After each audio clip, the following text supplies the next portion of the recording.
So welcome, Dana. She first started with PVH Corporation back in January 2014 after graduating. She stayed there for about 2 years till 2016 as a production assistant with Van Heusen Men, the ladies knits and wovens. She was basically responsible for issuing garment purchases in accordance with customer demand, and she prepared and analyzed weekly intake reports to identify any delivery issues as it relates to factory delays and or potential customer delivery delays.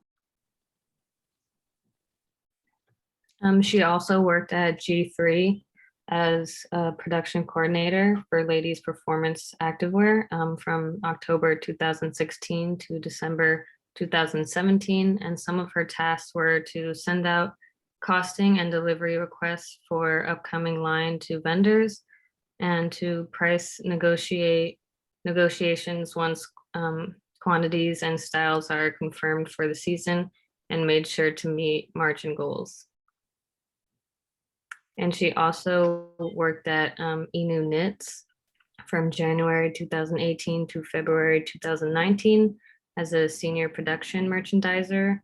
And some of the tasks she did was handle the Rebook DSG account, communicated with DSG's production managers, tech designers and graphic designers, and reviewed submits before sending them to product managers, and reviewed buy sheets for future seasons, and communicated with her overseas merchant teams to ensure factory plan for capacity. Okay, and then currently, Dana works for Academy Sports and Outdoors. She is Global Sourcing Associate Manager. And the section she specializes in is the camo and apparel and accessories.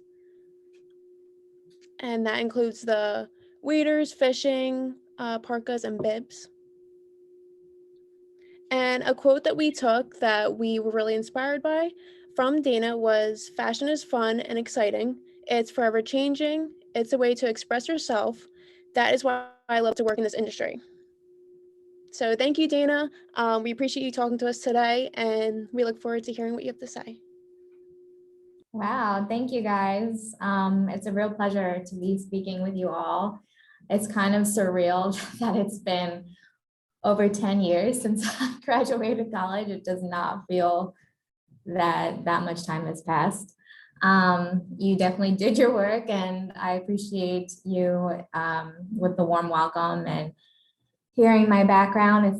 It's pretty nice to see all the roles and responsibilities I've taken on. I've created a little PowerPoint presentation. Some of it's going to be repeat because you guys done your homework on me, but I'm just going to touch up on some more responsibilities I had with each role. You'll notice that I've worked for big corporations and I've also worked for smaller companies. So I'll touch up on that as well. And then I'll have some advice, pointers, and tips for you. And then I'll open it up to you guys if you have any questions for me pertaining any of the companies I've worked for, any roles I've had, just any general questions that you may have. So I will share my screen and get started. And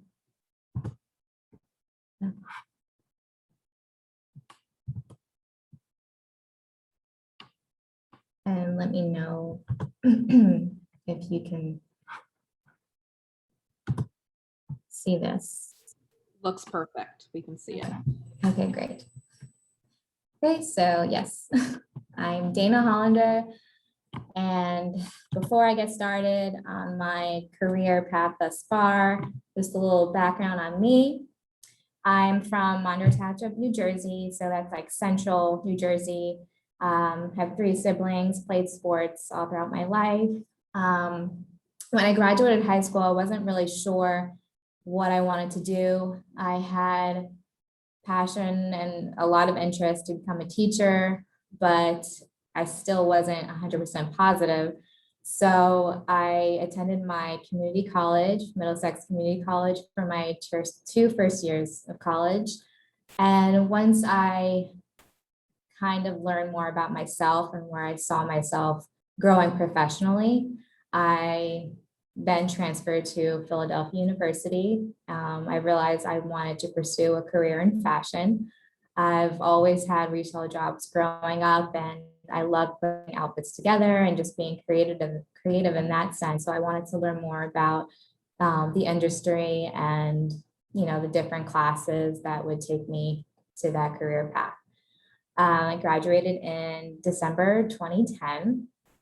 And from there, I've had several roles since graduating, which I will touch up on a few in just a minute. My current position has landed me in Houston, Texas, which is a long ways from home. It is quite different, not just culturally, but also work-wise. You know, if later on in your career, you may, you know, move up and move to a different state for a job opportunity, and you'll also pick up on that. You know, different states work differently, companies work differently, they have different standards, and so you'll see that as well. But here we go. My first big position was at PVH, Phillips Van Heusen. I was a production assistant for ladies and men's apparel for the Van Heusen retail stores. Just some responsibilities that I had: create purchase orders and confirm garment deliveries to ensure the factories met NDC and in-stock dates. I reviewed weekly reports sent by my import logistics team, and I would call out any delivery delays to my internal teams, and also would communicate with the factory to find ways to shorten the delays. And sometimes I had to be creative in that sense and think outside the box. I also attended weekly WIP meetings to discuss future programs, delivery delays, quality control issues, and shortages. And I managed the TNA calendar, which is a time and action calendar, and ensured the design and buying team adhered to deadlines to maintain on-time delivery. So you're kind of like that middleman. You kind of have to wear the police hat sometimes and just figure out ways to get over some challenges that may come up to you, whether that be quality issue or a delivery issue, or one of your, you know, certain teams is not sticking to the calendar, so you might not meet your deadline, and which will impact your delivery, I should say. So you're going to have to constantly think, and for me, I like a challenge, so that was a great learning experience. And I would say this type of position is more data driven. You are not really in front of the product that much. For me, specifically in this role, I would only see the product when I had the weekly WIP meetings. So being organized and communicating well, both verbal and written, will help you succeed in this type of role. It's very data driven. So you're constantly looking at reports, you're sending out emails on a daily basis to your factories. So I would say it's very data driven. And PVH, like I mentioned, is a very big corporation. They have Calvin Klein, Van Heusen. I still believe they have Izod, Tommy Hilfiger under them. So there's a lot of opportunity as far as, you know, if you wanted to move to a different category, that there would be opportunities in the future. So that's all one good thing about working for a big corporation like that. I then worked for G3 Apparel Group, which is another big company. I was a production coordinator for the DKNY and Donna Karan activewear athleisure apparel. Some responsibilities I had was send out cost requests for new development to each factory to get the best costs, create data sheets for each season and category that included costing, royalty, and margin, so the sales team could utilize for their buying meetings. I tracked and reviewed fit, PP, and TOP samples against the spec sheet and tech pack. I checked the workmanship and quality of the garment to approve the final shipment. I created and sent purchase orders to the factories, and I confirmed delivery dates. So this type of role is both hands-on and data-driven. You'll be involved throughout the entire product life cycle. Being highly organized and able to work in a fast-paced environment will help you succeed in this type of role. So I really enjoyed this position and I felt I gained a lot of experience. Although G3 is a huge company, it kind of works like a mom and pop type shop. So they didn't have like the PLM systems. You'll soon to learn all the different systems as you get into your career, but they worked off of AS400, which is now ancient, but a lot of work was done through Excel. And so that's where like the mom and pop type of store feel came about. But this role was very hands-on. I loved it as like I was, seeing the product on a daily basis. I was reviewing the samples. I was working with the product development team. So it's exciting, very fast paced. I was working on 4 to 5 seasons at once. But it definitely was a good learning experience. And from there, I went to Inonits, which is a manufacturer. So they own their own factory in Pakistan, and for positions with this company, you would have your own accounts. So for me, as a senior production coordinator, I was working on the Dick's Sporting Goods account for the Reebok line. So some responsibilities I had with this position was to create FOB and DDP cost sheets to share with the product managers at TSG based on new development.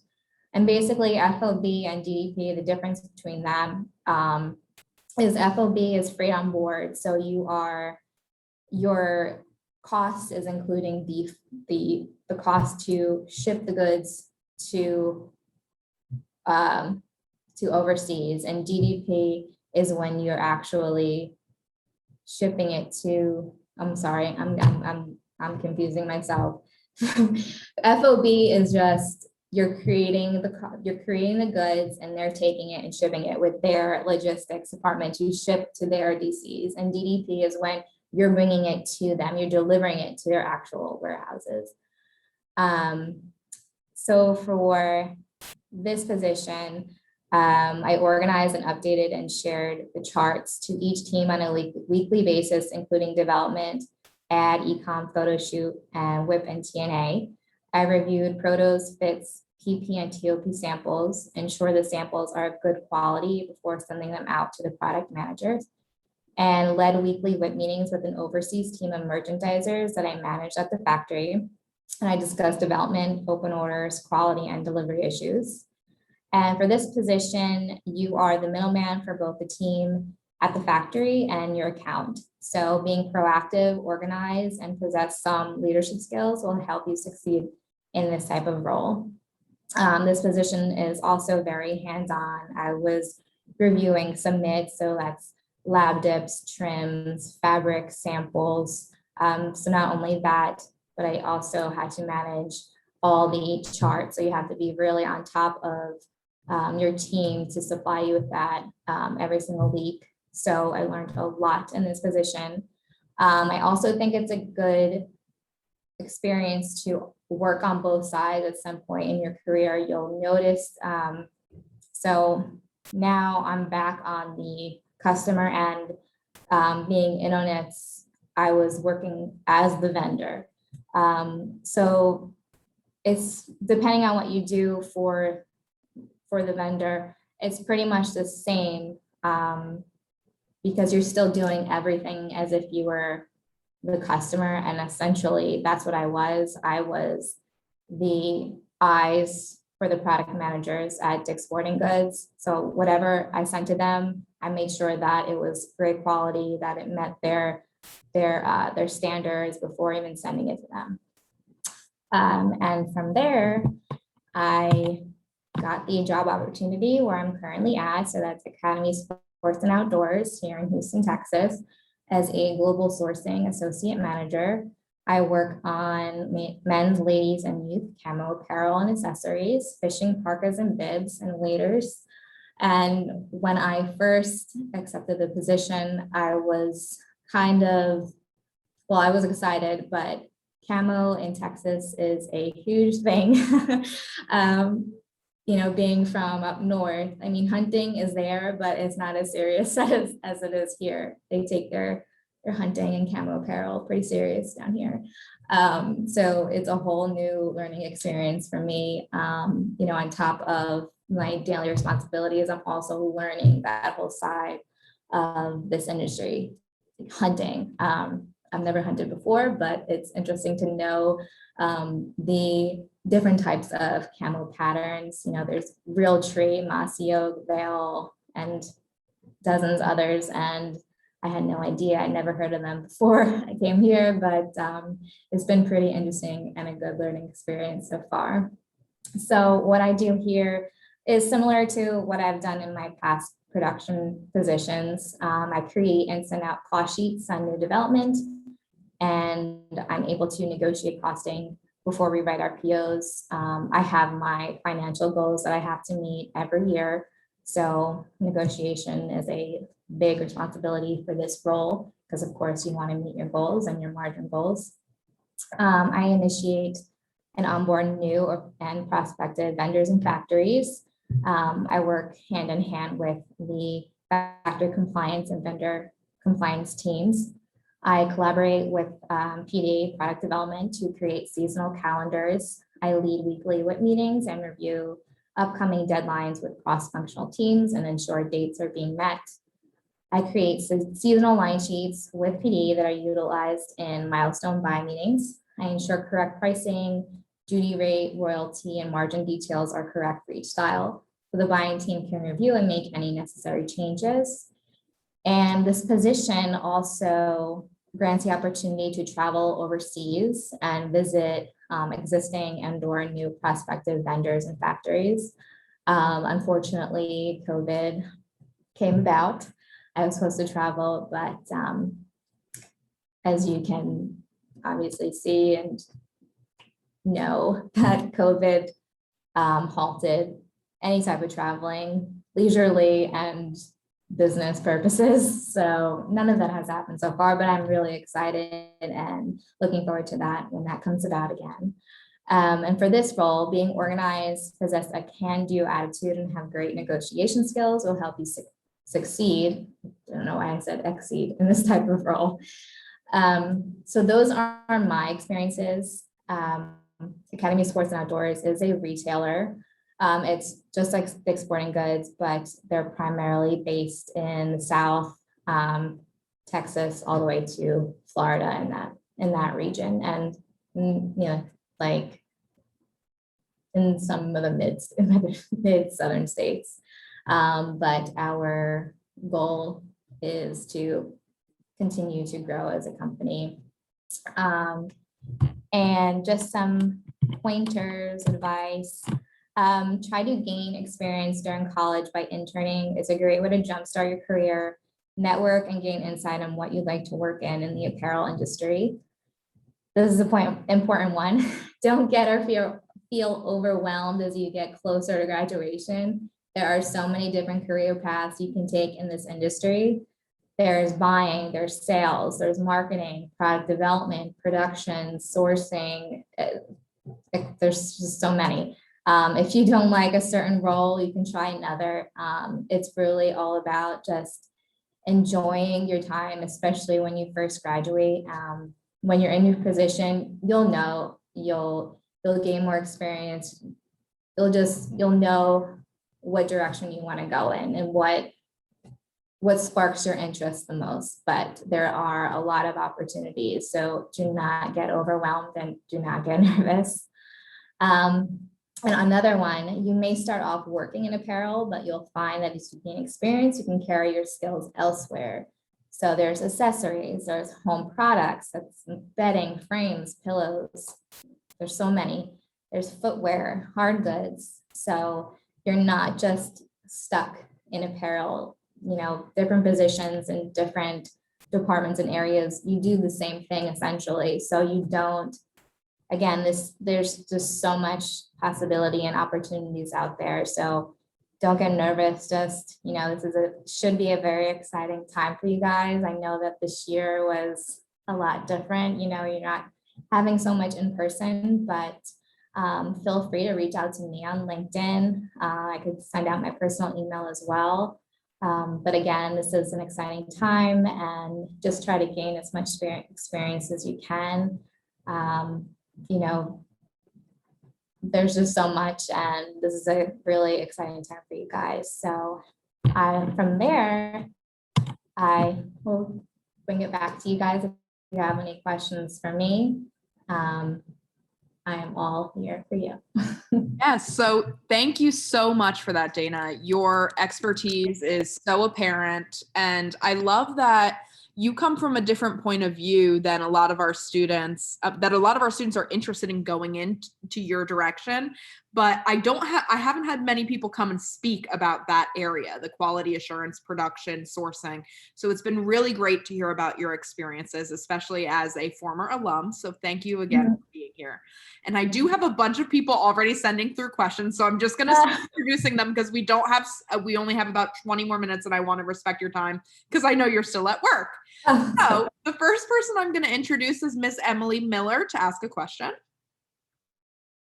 Hi, Emily. Hi, I just wanted to say thank you so much for coming. We're actually from the same hometown, so I grew up in Monroe as well. And yeah, I graduated from the high school in 2017. So, but obviously now I'm a senior. But anyway, I did have a question for you. I was just wondering kind of how the company Academy Sports and Outdoors, just because we haven't really had anyone speak on those type of products in industry. How have they responded to the pandemic? Because I know that they are based out of Texas. So I'm just curious to see on that end, as well as the employee end, if they kind of supported you guys at all in different ways. Yeah, so I think the experience with COVID, I think it was primarily the same throughout the country. As far as work goes, what COVID affected us, we had to cancel a lot of orders, which so many different types of industries had to do. So many industries were affected. In fact, so many factories were affected. Some factories went out of business because they couldn't even support their workers. So there was a period of time where I also was furloughed for 2 months. So, a little nervous at that time, but grateful that I got the call back. So yeah, it affected not only the business, but the workers as well. The company had to let go of people too. So, a lot of business decisions had to be made really quickly. I remember having meetings with my team, when was it? The December 19, only a few months after I started here, and COVID just was starting to be in the news, how it was spreading in China. And personally, I thought, oh, it's in China, I don't have to worry about it. But little did I know that a few short months later, it would be in the US, and then the trickling effect started to happen. And yeah, it was quite an experience. But again, I'm grateful that I still have my position. I'm grateful that things are starting to normalize again. But we're still dealing with the COVID effects. I have a lot of production in Bangladesh, and now we're getting news again that they're having another hit of COVID. So it's an ongoing issue that we've had to deal with, and I'm sure we have to continue to deal with for quite some time. But we're all working together as a team, doing what's best for the company, and staying positive. Thank you so much. Thank you, Dana. Now I'm going to introduce Taylor. She was one of the people that introduced you today, and she has a question for you. Hi, Dana. Thank you so much for coming today and sharing your story. Something that I found really interesting was, since you grew up in New Jersey and went to school mainly in the area, has working in Houston changed how you had originally viewed the fashion industry? I wouldn't say Houston itself changed it. as you guys probably are already aware, the main hubs of fashion will be either in New York City or LA primarily.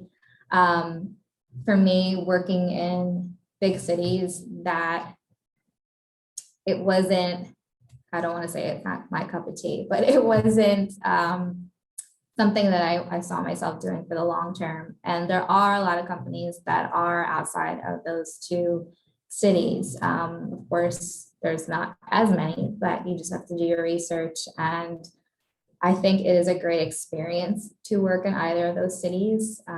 It's very fast paced. You'll learn a lot. There's so many great companies that work in both of the cities. But again, I wouldn't say that Houston made me view this industry any different. It was just more of, again, learning about myself and learning and just visualizing where I saw myself going in my career path. Thank you. That was a good question.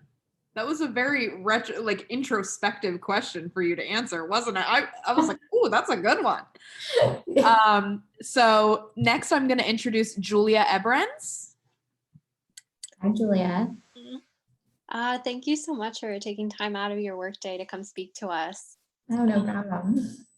So my question, and I apologize if you already touched on this at all, but since you were talking a lot in the details of your past work experience and current experience of creating different costing sheets, calendars, and other forms like that, is it like Excel's your best friend, or like through different jobs that you've had, you've used different software? I was just very interested in hearing about that. Yeah, so for the most part, my cost sheets have come through Excel. I'm sure many of you will be working in PLM, and there's cost sheets through that system as well. So there's different avenues and programs and software that deal with cost sheets, but in my experience, I've always felt most comfortable working in an Excel spreadsheet. I've saved a lot through my positions. So I will bring up, different documents that I've had that have worked for me, and I try to tweak different things to make it more up to date and more suited for the current role that I'm in. I've found that the spreadsheets I have worked in have been really helpful and have helped me stay organized. So I'd say it's both, but yes, Excel is my best friend, especially with WIPs, which is work in progress reports, and TNAs, which is basically a calendar. So you'll be using a lot of formulas. So yes, Excel is the way to go. Awesome. Thank you. That's a great question. And see, Professor G isn't crazy when she tells you, but you're going to treat Excel like your best friend, because once you have your stuff created in there, like Dana just said, she's tweaking it for each of her jobs, but she's really found a great way to utilize Excel that works for her. And that's something that's very important. And that's why when you're in my buying class, for those of you in the specialization, we go hard in Excel because it is so important, whether you're in production and sourcing, or even if you go the finance route for more business majors or business minors. Excel is going to be your best friend. Not even the Pages or Google Sheets, or no, Excel. Yes, for sure. And start working on pivot tables. Yes. Oh goodness. Start YouTubing pivot tables now, because it'll take you a little while to learn. Yeah, for sure. But they're very, very helpful. Yes. So Callista, can I introduce you? Yes, I just want to say thank you again for coming and introducing yourself and telling us more about all your experience. And I just wanted to ask, you talked a little bit about how you worked for larger corporations and smaller companies. What was your main differences from them, and which did you prefer?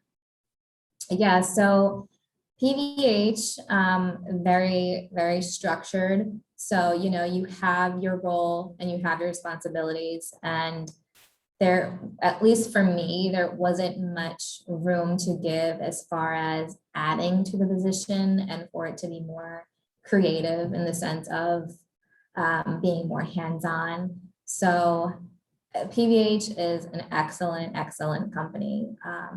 I learned a lot there. You know, you're working with the best systems, great group of people. However, with G3, with them being big as well, they worked completely different from PVH. With this position, well, at least for me, it was very hands-on, very, you know, you had your responsibilities, but you wore like all different hats, and it was kind of like, you know, here's your position, but I want you to take it and run with it. I want you to show me what you can do. So, you know, that's why I gained so much experience with that position, because I was doing so much, and I was, you know, hand in hand with the product development team, with the design team, and working with the samples and reviewing the submits. Like that, there's just so much that I did and I gained from that. So, you know, again, every company works differently, and you know, G3 also has several brands that's under their umbrella. I mean, it's not just DKNY. I mean, I think they still have Ivanka Trump, and they have a sports division. That it's huge. So opportunities are there if you want them. You just have to seek them out. And with a smaller company, you are, you know, you're the CEO is right there, the owner of the company is right there. So you can pick up so much from them. You know, they're there to help you. You know, they once were in our shoes, and, you know, they took a leap of faith and they started their own company. So they know the ins and outs of each position and what goes into it. So again, it was a great learning experience. And this position also at Internet, you know, because it's such a small company, when I first started working there was only, I want to say 4 or 5 people in the office. So I was doing so many different roles, but again, it was such a major learning experience for me that I would not take back at all. Like I learned so much.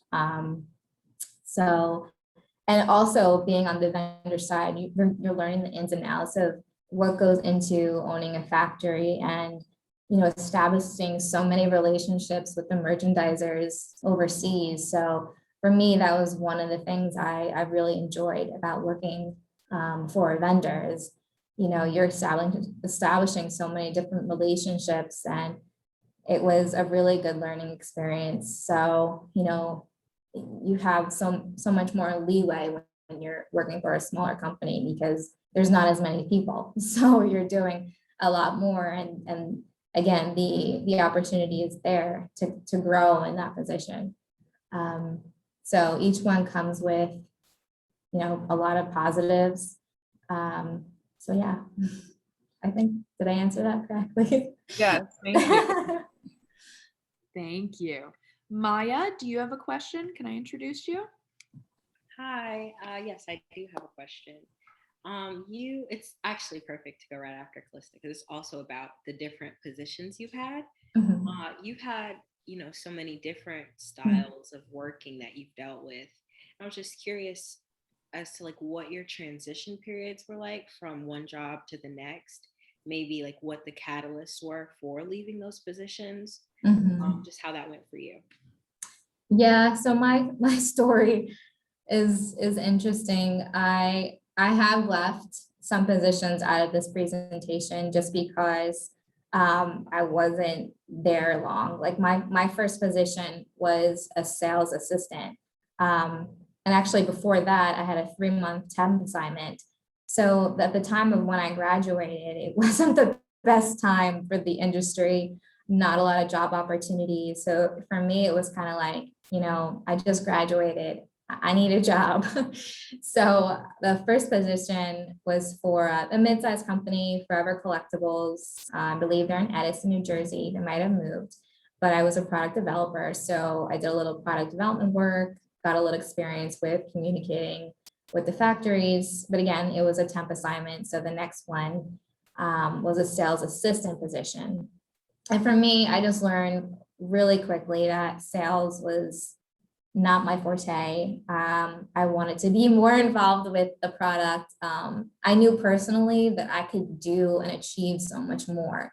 And from there, that's why I left. You know, my professional choices, you know, some people would question because I did jump, but you know, longevity wise, like I want to be happy. I want to continue to learn and grow with my positions.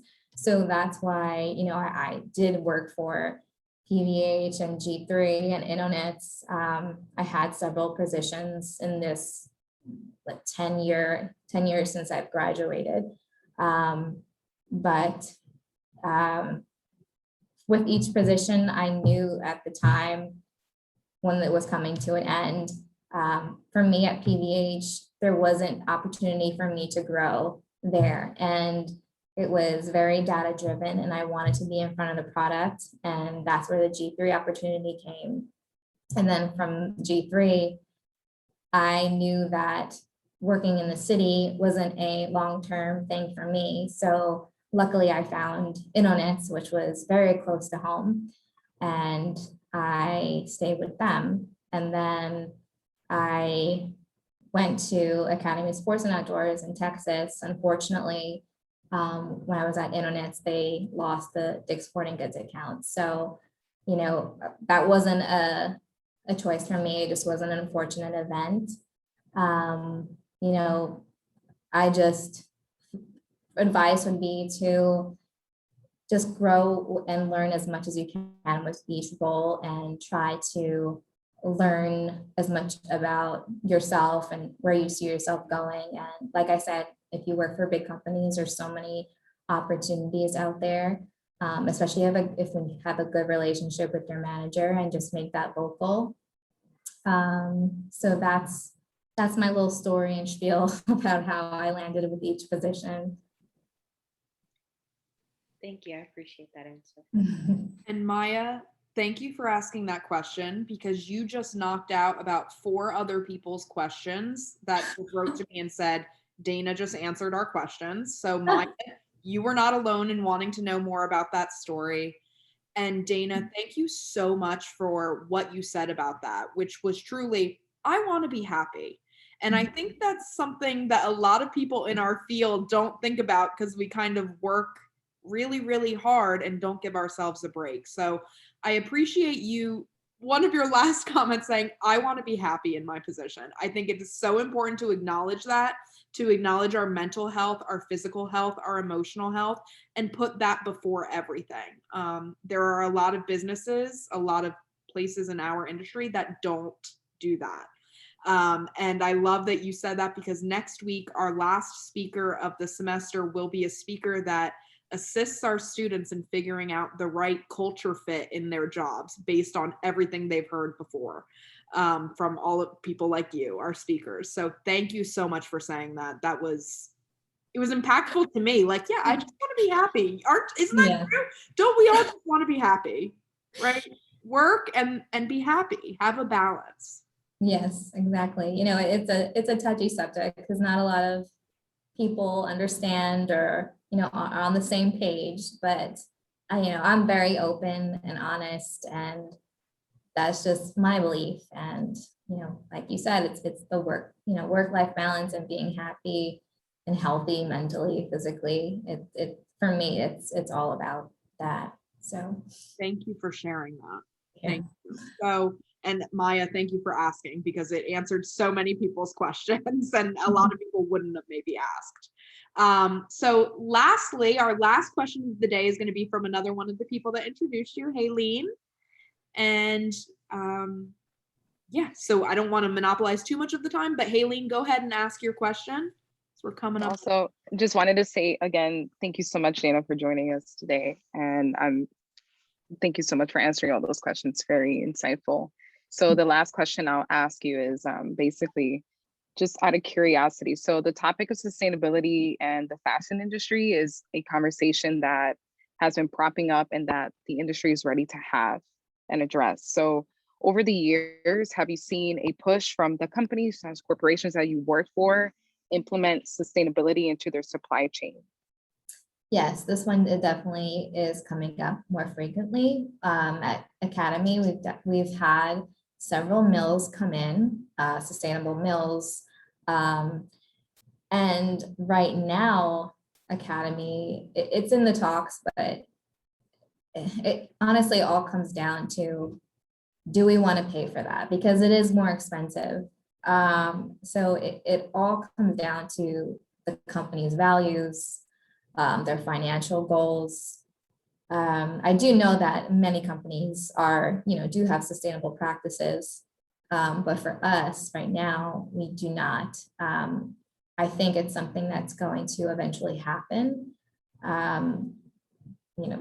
It's just, it's a topic that keeps coming up. And there's just so much pollution and wastage that comes with this industry. So, what can we do to prevent this issue to stop or halt at such a rate that what it is now? But, like I mentioned, it all comes down to the current values and goals of each company. I believe that PVH does have offer sustainable apparel.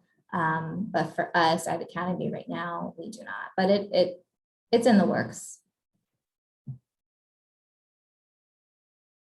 Thank you for answering that. Yes, thank you. So we do have about 2 minutes left. Are there any last minute burning questions that you cannot hold on? Wait, let me exit this. If not, I would love to ask our introducers, someone in the introduction team, to take a picture of us with Dana, a virtual picture of us to post on our Instagram. And then remember, after class, send it to, copy me, but send to Janine Bailey Allen and Caroline Tuman. Who wants to take the pic? And give us a countdown, please, so we can fluff our hair. Nobody wants to take the pic? Okay. No, I'm just trying to get all of the Me too. all the participants, and it's not letting me. Get everyone? Oh, gallery Okay. view. I got it. All right. Okay. Right. All right. 3, 2, 1. All right. I'll send it to you, Julia. Great. And Dana, thank you so much for all of your insight. You've been an absolute pleasure. Would it be okay if the students link in with you? Yes, definitely. Connect with me if you ever have any questions. If you have questions about different companies or need me to reach out to anybody, I will help as I can. And Definitely. remember, she is an alum, so she understands you on another level than many other people you may go to. So that is definitely a plus. So link in with Dana, and otherwise I will see you all next week. Thank you so much. Thank you guys. Thank you. Really nice talking with you.